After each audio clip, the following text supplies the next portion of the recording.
রোজ রোজ গল্পের খোঁজ।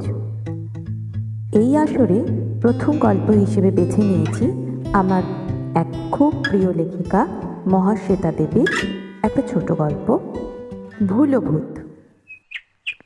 তপনবাবু জীবনে কিছু ভোলেননি। ওর জন্ম 1912 সাল। এই গল্প যখন লেখা হচ্ছে তখন তিনি 70 পেরিয়েছেন, কিন্তু ক্লাস 5-এ পড়ার সময় কোন বইয়ের কোন পাতায় কোন কোন কবিতা পড়েছিলেন সব বলে দিতে পারেন। সারা জীবন তিনি একবারও ছাতা ট্রামে রেখে নেমে পড়েননি। বাজার থেকে কি কি আনতে হবে তাও ভোলেননি। এসব খুবই ভালো গুণ, তাতে সন্দেহ নেই, কিন্তু সবাই তাকে যথেষ্ট ভয় করে। কেননা কেউ কিছু ভুলে গেলে তপনবাবু বেজায় চটে যান। ভুলে যাওয়াটা তার মতে সবচেয়ে বড় দোষ। এই হলো তপনবাবু বিপদে পড়লেন। ওর নাতি বাবুয়ার বয়স 11, সে আবার বেজায় রকম ভুলো। এই নিয়ে যথেষ্ট বকাবকি করে 108 বার বাবুয়াকে দিয়ে হে রাম আর ভুলবো না বলিয়ে উনি যেই নিজের ঘরে ঢুকেছেন সেই আলো নিভল। 3, 2, 1 ছেড়ে দিয়েছিলে কেন? তপনবাবুর প্রশ্নের উত্তরে ভূত বলতে শুরু করলো, মানুষ আজকাল ভালো নেই স্যার। ভয় পাবে কি, তারাই উল্টে ভয় দেখায়। এই দেখুন না, কত দেখে শুনে ঢুকেছিলাম একটা ইঁদো পড়া বাড়িতে। সেখানে দেখি 3টে ভয়ানক চেহারার ছোকরা বসে তারা তারা নোট ভাগ করছে। আমি তো কথাবার্তায় বুঝলাম যে ওরা ব্যাংক ডাকাতি করে এখন নোট ভাগ করছে। আমাকে দেখে তারা ছোড়া নাচিয়ে বলে কি, ব্যাংক ডাকাতি করব আমরা, আর তুমি বেটা ভূত সেজে তাতে বকরা বসাতে এসেছো। কত বললাম যে আমি ভূত, আমি টাকা চাই না, আমি ভয় দেখাতে চাই। ওরা শুনলো না। না না, এমন খ্যাঁকালো যে আমি পালিয়ে বাঁচলাম। তারপর দেখুন না, কদিন বাদে পুলিশ অফিসারের ঘরে গিয়েছিলাম। যথেষ্ট বন্ধুভাবেই বললাম, ব্যাংক ডাকাতরা কিন্তু অমুক জায়গায় আছে।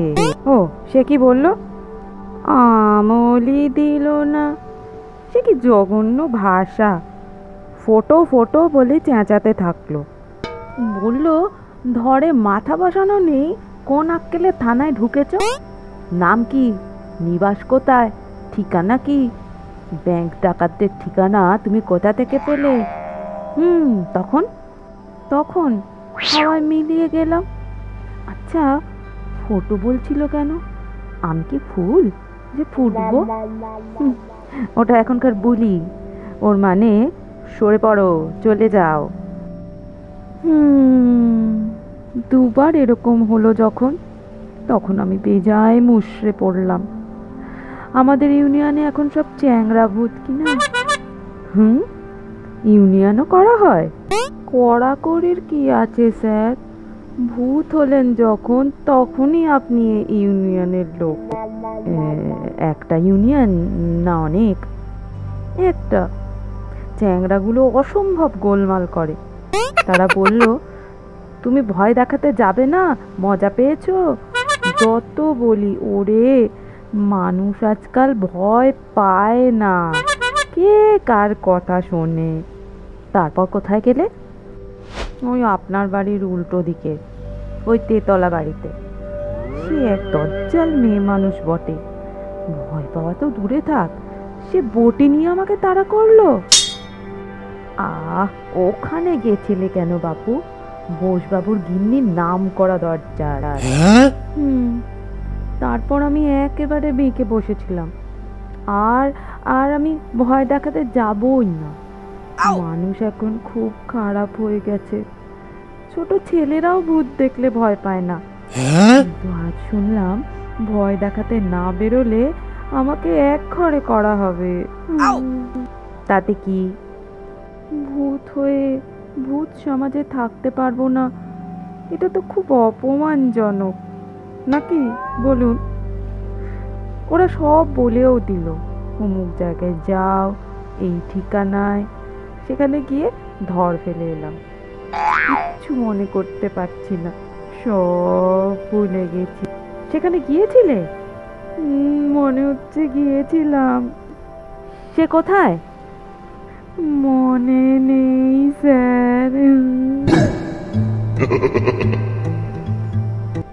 তপনবাবু নিজের ঘরে ঢুকছেন, ঠিক তখনই আলোটা নিভল। যাই হোক, রাতটা চাঁদনি ছিল, ঘরে বেশ স্বচ্ছ একটা আলো আসছিল। হঠাৎ তপনবাবু দেখলেন ওর ঘরের চেয়ারের উপর একটা মাথা ভাসছে এবং মাথাটি কাঁদছে। যথেষ্ট ফুঁপিয়ে ফুঁপিয়ে সে কাঁদছে। এর মানে কি? তপনবাবু যথেষ্ট অসন্তুষ্ট হয়েই বললেন কথাটি। লোডশেডিং হোক আর না হোক, এখন তিনি বজ্রাসন করবেন, জল খাবেন, তারপর শোবেন। রুটিনে ব্যাগরা পড়লে ওর মেজাজ ঠিক থাকে না। আমার ঘরে একটা মুন্ডু কেন? স্যার, আমি বড় বিপদে পড়েছি। তুমি কে হে? আগে আমি ভূত। আহা হা হা হা, কান জুড়িয়ে গেল। বলি ধরটা কোথায়? মনে করতে পারছি না। তার মানে?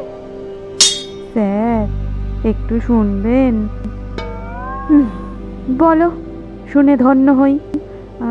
আমি মানে আমার তো মাথা কাটা গিয়েছিল কি না। কেমন করে? আমি ওই জঙ্গল দিয়ে যাচ্ছিলাম তো। কেন, জঙ্গল ছাড়া যাওয়ার কি পথ ছিল না? ছিল, তবুও।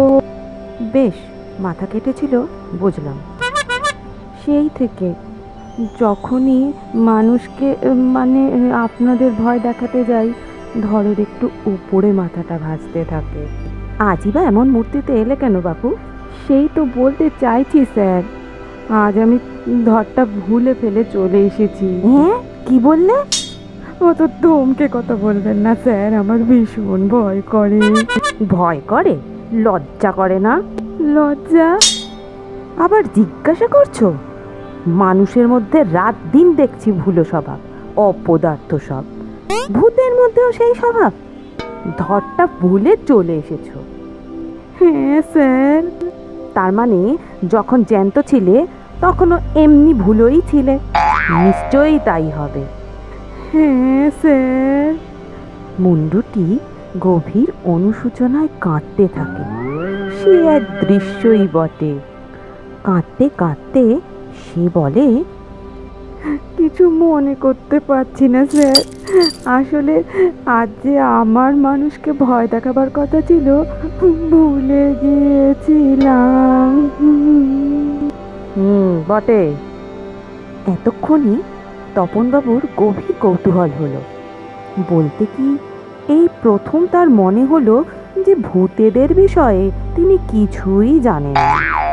সন্ধেবেলায় তিনি হাঁটতে যান, তার কয়েকজন বন্ধুও আছেন।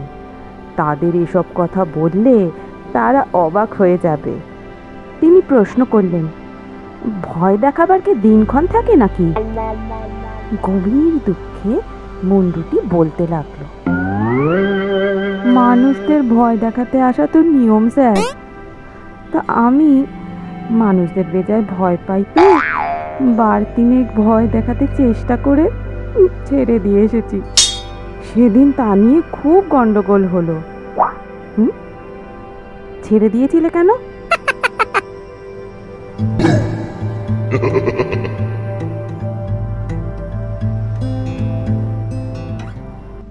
Three, two, one. ভূত হয়েও ভূত সমাজে থাকতে না পারাটা সত্যি খুব অপমানজনক। কারণ অমুক জায়গায় যাও, এই ঠিকানায় যাও, এসব বলে দেওয়া সত্ত্বেও সে ভয় দেখাতে অক্ষম। উপরন্তু এমনই ভুলো ভূত যে সে ধরটিও ফেলে এসছে সেখানে। মনেও করতে পারছে না, একটুকু মনে করতে পারছে না সে আদৌ কোথায় ধরটা ফেলে এসেছে। তাই সাহায্য চাইতে এসছে তপনবাবুর বাসায়। এই বিষয়েই চলছিল কথোপকথন। ভূত বলল, ওরা সব বলে দিয়েছিল, অমুক জায়গায় যাও, ওই ঠিকানায়। সেখানে গিয়ে ধর ফেলে এলাম, কিচ্ছু মনে করতে পারছি না, সব ভুলে গেছি। সেখানে গিয়েছিলে? মনে হচ্ছে গিয়েছিলাম। সে কোথায়? মনে নেই স্যার। তা আমার মনে হয় তোমার এখন ফুটে যাওয়াই ভালো।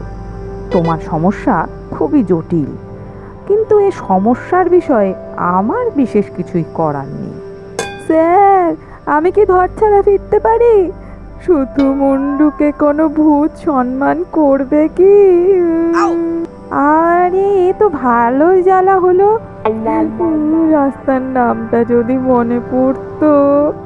তোমরা কি নাম ঠিকানা নিয়ে ভয় দেখাতে বেরো? হ্যাঁ স্যার, আগে যার যা ইচ্ছা তাই করতো, এখন খুব কড়াকড়ি। প্রত্যেকে কে কোথায় যাবে, কার বাড়ি যাবে, সব জেনে শুনে বেরোতে হয়।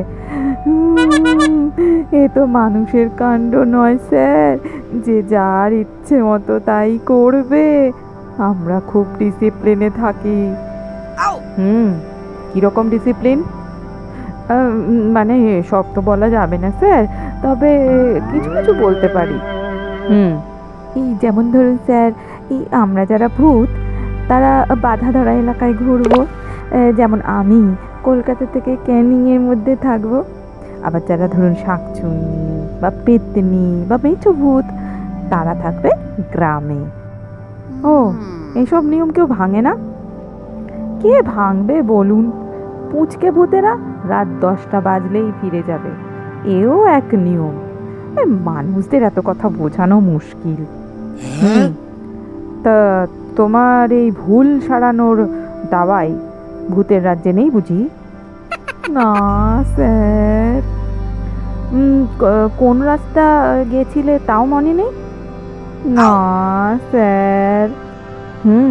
তোমার ভুল সারাবার দাওয়াই আমি জানি। একটু দেবেন স্যার? দেবার দাওয়াই নয়, বলতে হবে। কি দাওয়াই অব্যর্থ, তবে তোমার পক্ষে যাক 108 বার হেঁকে বলো দেখি রাম। কি বললেন? বলো রাম। হ্যাঁ